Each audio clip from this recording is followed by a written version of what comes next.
In this video, I'm going to share with you the top 10 high income skills of the wealthy and successful. I'm going to save you over $250,000 of what I paid to learn with my business coach over 13 years, these exact high income skills. So let's get right into it with the number one high income skill that you need to master: communication. People judge us by the way we speak, and most of us are not speaking with great intention. We're using abstract, unclear language, and we're speaking oftentimes in violent ways. I don't mean like, I hate you, I want to kill you, but violent in that we're prejudging, we're pre-diagnosing, or we're making a lot of assumptions. What I mean instead, and what I want you to do in terms of developing your communication skills as a high income individual, is to learn how to speak clearly, to enunciate your words, to speak in a calm, slow, and deliberate way so that you can be more persuasive, so that when you say something, people lean in instead of roll their eyes. You also need to master objective, non-violent expression and communication. Strip out all the opinions and try to talk about things for the way they are, not the way that you might see them. Do this especially when you're under pressure. This is when it's the most difficult to do. It's just not what you say, it's how you say it. The tone, the intentionality behind the words actually carry more meaning than the words itself. The number two skill of high income individuals is the ability to listen. People do this the wrong way by listening to respond, to try to get their word in, the comeback, the rebuttal, instead of listening to understand. It takes a lot of energy actually to listen to what the words mean and the way it's being delivered, and to watch the body language of the person who's saying it, because there are three tiers of how you need to listen so that you can process and understand. The reason why listening is so important is because when you feel like someone's really listening to you, it starts to develop feelings of trust and likability. Also, because oftentimes people don't say what they really mean. So it's your job to listen, to surface the deeper motivations, or to resolve conflicting things. Now, here's something I've learned recently. The body lives in reality, where the mind lives in fantasy, sometimes, or imagination. The body cannot lie. So oftentimes you'll see something like this, and this happened recently. Somebody will say yes. They'll shake their head and they'll say yes. What do you think their real intention is? It means that the body is saying, I don't want to do this. I feel uncomfortable. Something about this doesn't sit right. But because they're feeling like they need to be polite, they say yes. Would you be interested in diving deeper in a sales conversation with me? And they're like, yes. So you need to be able to read that, interpret that, and pause just for a minute and say, I sense just a little hesitation. Can we talk about why you might not want to move forward? And then they'll tell you something super valuable, and then you can address their concerns or pain points right then and there. So your ability to read between the lines, the subtext, is an edge that you're going to have as a leader. I can't emphasize this enough. This skill is important in every aspect of your life, not just in sales and marketing, not just in running a group meeting, but in your interpersonal relationships. I learned this many years ago, that everybody wants to be loved, but love is such an abstract concept. And the doctor who broke this down, he says, love is basically understand me and appreciate me. So if you can have half that equation just to understand someone, they're going to feel the sense of being loved. And if you're trying to build relationships for a networking thing, if you're trying to get selected for a public speaking thing, or to close a potential client, that's going to do a lot of work for you just by them feeling like you understand me. Hey, if you're enjoying this video, and I'm not just saying this as fluff, because my team has told me over 51% of you are not subscribed to this channel. If you want more content like this, please take a moment and subscribe. Speaking of being loved, the next skill in being a high income individual is empathy. I'm not talking about some esoteric thing or like, oh, I'm going to cry when you cry. That's kind of important, but that's not what we're talking about here.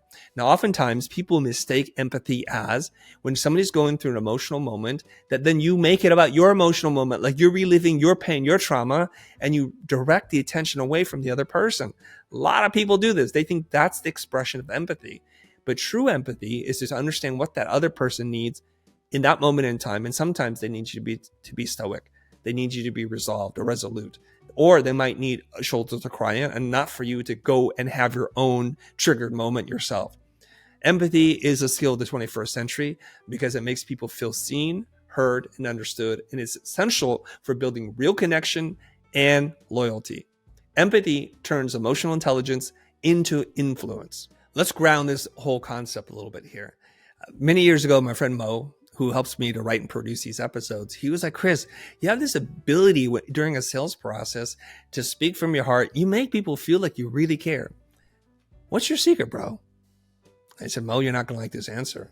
It's because I actually really care. And he's like, oh, I'm not faking it. I really do care about people. So when somebody's showing me they're having a bad day or they're anxious about this offer or they can't afford this, I want to pause. I need to put my own needs to make money or to be liked or to be popular or to be right aside and say, you know, what's this person going through right now? And this communicates, this translates through this lens. Some of you will feel that. You're like, you know, I feel like you're speaking to my soul right now. It's because I genuinely care and believe in the things that I'm saying. This is most evident if you were ever to see me or meet me in person, like when I'm on stage and you ask a question and I don't just fire back an answer and I ask you, what would be helpful for you right now? What are you going through? What are the options that you're considering? All those tie back to some of the other skills that we've been talking about. One is about asking, but the other is about listening. The person just wants to be seen and heard. So before we go to jumping to any kind of conclusions, before we prescribe any kind of advice, let's make sure we understand and feel what they're feeling and understand what it is they're looking for. The next high income skill that you need to master is the ability to ask great questions. We're stacking this. I hope you're following the logic here. Okay, so you're listening, you're understanding, you're feeling what they're feeling, you understand what their needs are. And if you think you have an idea as to what they're feeling, instead of making a statement, ask a question instead. This is the thing. This is the most important skill when it relates to sales. The ability to ask high quality questions, because when you do, you give the other person an opportunity to reflect and surface deeper insights, motivations, concerns, fears, whatever it is. You need to be able to ask those kind of questions because it helps you to shift the conversation from surface level to something much more transformational. Higher quality questions is greater than higher quality answers. I promise you this. Questions are greater than answers. Some of you are sitting there thinking, yeah, genius, ask great questions. What are you talking about? There's two types of questions. One question is leading, where the answer seems to be yes or no, or it seems to be motivated by some kind of agenda that you have. Like, would you like to eat pasta or pizza? Well, you're not giving me a lot of options here. And maybe I don't want any carbs. So those are leading questions that are binary, that have an agenda baked into it. The other kind of question is an abstract question, which is, how are you feeling today? Well, I don't know how I'm feeling, but I don't know where this is going.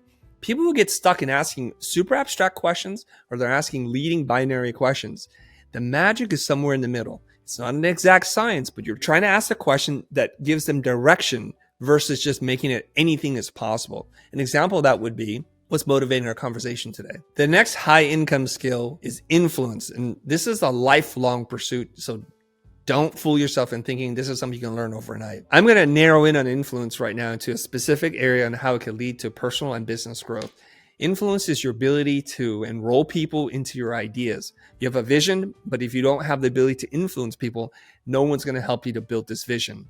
This could mean hiring great people, or it could mean getting someone to invest in your ideas, like financially speaking, or to get permission from your partner, like your life partner, your spouse, to be able to say, yes, I believe in this. I support you. Let's go all in on this.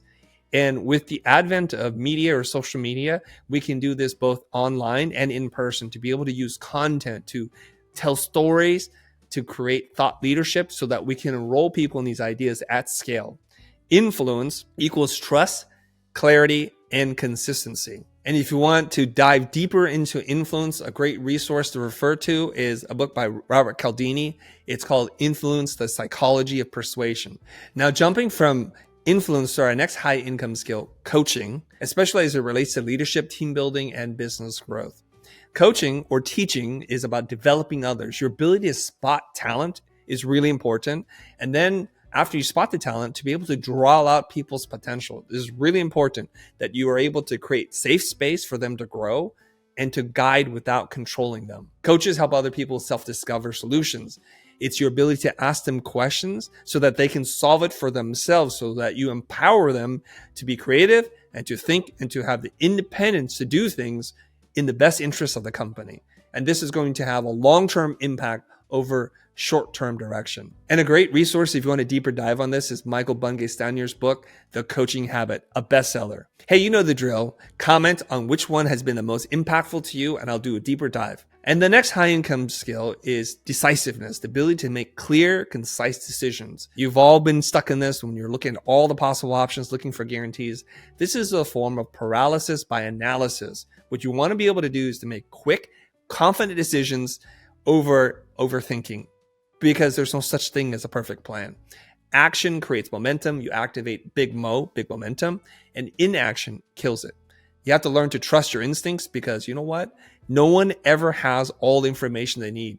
So you're going to just have to adapt and improvise as needed. And Australian author and nurse Bronnie Ware talks about this in her book, The Regrets of the Dying, that people wish they had the courage to live the life true to themselves and not the lives that others wanted for them, that they had not worked so hard, that they had the courage to express their feelings. All of these have the same theme, not taking action on aspirations. Take action, everybody. The next high income skill is grit and discipline. There's a favorite quote that I have from Mike Tyson. He said something like this, that discipline is doing things that you hate, but doing it like you love it. And so there are times in which things are going to be really difficult, that we're in the darkness, the level underneath the water of the iceberg where no one sees the invisible work that no one cares about. But our ability to persevere, to get up after we've fallen, is what high income people have. Doing the things that you don't like as if you like that, and doing it again and again after you failed. There's a great book on this. The title of the book gives you the entire idea. It's called Fail, Fail Again, Fail Better. So it's not that we're trying to avoid failure, but we embrace failure as a part of doing big new things, a part of our necessary growth. So just remember this: consistency over time beats raw talent. And to achieve consistency, you're going to need both grit and discipline to make it happen. The next high income skill is to break the rules. Now, we're all educated in a system that teaches us to follow the rules, to paint within the lines, to raise your hand before we speak, and whoever has the best answer wins, and to memorize things versus to learn and apply new things, that there's only one correct way versus many ways to do something. And so we carry these rules with us into everything that we do. Let me make this concrete for you. I used to teach a design class, and my students would fall into the same trap. Every time I'd give them an assignment, I would show them, but you could do this. And their minds would be blown. And then they would say eventually, but I thought we could not do that. I said to them, who told you you can't do that? And they would pause and would look around. It's like, well, can somebody say, like, who's the they? They said you can't do that. And they can never name any specific person or even a group. It's just we inherit these rules that we think define reality. And just like Neo in the Matrix, that's not air that you're breathing. So what you need to do is to be able to challenge norms and conventions, redefine what's possible, and forget that there's actually any rules. This vision will allow you to break conventional thinking. And here's a great quote from Sally Hogshead: different is better than better. So be different when everyone is trying to be better. All right, congratulations, you made it to the end. The last high income skill is seeking intrinsic motivation internally versus extrinsic drive, which is from others. We know what's happening in social media right now. It's a super toxic environment because we're living for likes, shares, and followers. This is a prime example of extrinsic motivation. You're pretty much showing up online to make other people happy, when inside you could be the most miserable, depressed person in the world. Let's flip this idea around. Let's figure out what it is that matters to you, what your deeper motivations are, that by the end of your life, what are you going to do with your life to put a dent in the universe, to make a positive impact on people's lives? This is the internal motivation that's going to drive you past those dark nights when it seems like there's no reward for doing what you do. And this will happen long after all the extrinsic motivation fades. This internal purpose, this clarity of your vision, will sustain you for those dark moments when you really need it. And in my opinion, true wealth is built by those driven by meaning, not just the pursuit of money. When I was growing up, I would ask my friends, like, what do you do? And they would pretty much, without failure, say, I'm going to be rich. So their pursuit of money, the ironic thing is, they never actually achieved any of that because they weren't driven by some deeper passion. And here I am, some kind of weird art kid who's like, I want to make designs.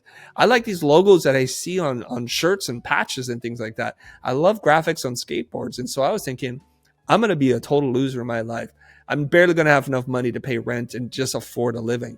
When it turns out I've actually made a great living because I've been able to pursue something that's just burning inside my soul. And I've taken that passion for design and moved it into education to help people just like you with content just like this.